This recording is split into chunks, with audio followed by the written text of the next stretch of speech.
ছুটি রাখির ব্যবস্থা করে ঈশাকে বলে তুমি তোমার ভাইদের রাখি পরিয়ে দাও।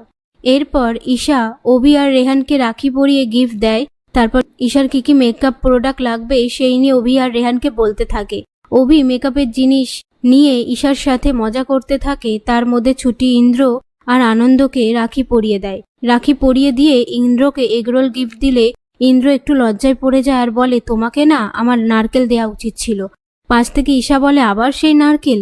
এসব কথার মধ্যে আনন্দ ছুটির পছন্দের খারকোল পাতা বাটা নিয়ে আসলে ছুটি খুশি হয়ে যায় আর আনন্দকে একটা শার্ট গিফট দেয়। কথায় কথায় ছুটি শিখাকে বলে অভি আর রেহানকে রাখি পরিয়ে দিতে। কথা শুনে অভি রেহান দুজনেই এগিয়ে আসে শিখার কাছ থেকে রাখি পরার জন্য।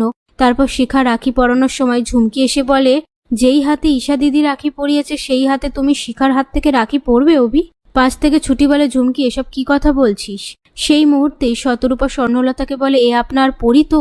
তখন স্বর্ণলতা ঝুমকিকে কথা শোনায়। এরপর অভি শিখার কাছে রাখি নিয়ে গেলে শিখা সবাইকে রাখি পরিয়ে দেয়। অভি ঝুমকির সাথে মজা করার জন্য ঝুমকিকে বলে আপনি আমাকে রাখি পরান। সেই কথা শুনে ঝুমকি বলে আমি তোমাকে রাখি পরাবো না, বরং এই হাতটা আমি তোমার হাতের উপরে রাখবো। অভি বলে আর একটা কথা বললে আমি কিন্তু আপনার হাত থেকে রাখি পরেই ছাড়বো, এখান থেকে চলে যান।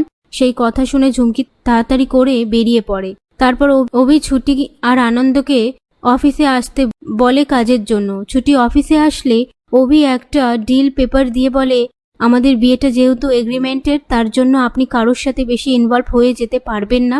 এটা একদমই আইনের চোখে অপরাধ। এর মধ্যে আপনি সই করে দিন। ছুটি সই করে একটা কাগজ নিয়ে চলে গেলে ইন্দ্র এসে সবটা শুনতে পেয়ে অভিকে বলে ছুটি তোর পরিবারের জন্য কত কিছু করে, এত দিক সামলে তোর মাকে সময় দেয়, তোরাও তো দিস না সময়। তখন অভি বলে ছুটি আমায় কথা দিয়েছে পরীকে বিপাশা আন্টিকে ফিরিয়ে আনবে, কিন্তু ফিরিয়ে তো আনছে না। ওর মনের মধ্যে যদি কোনো চাওয়া পাওয়া থাকে।